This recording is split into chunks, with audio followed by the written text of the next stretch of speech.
I am the Tofu Golem. Please enjoy the video. You start by confirming prerequisites so the setup goes smoothly: power, stable network, and the latest firmware. Once those are confirmed, open the Setup app and choose Add Widget to initiate pairing. Enter your admin credentials and the device ID when prompted.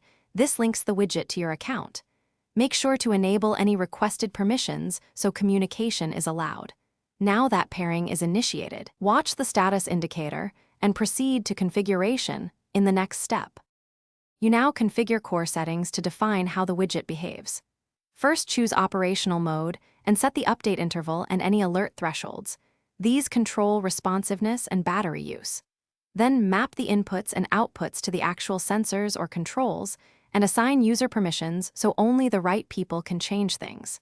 For network stability, decide between DHCP or a static IP and set DNS if needed. Once these detailed options are set, validate changes and prepare for finalization and test runs.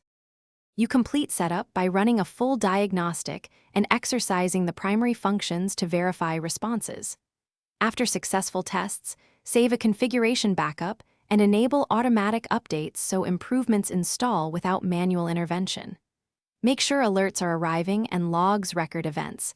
If a function fails, reboot the widget first and recheck network settings. If problems persist, examine logs for error codes and perform a controlled factory reset only.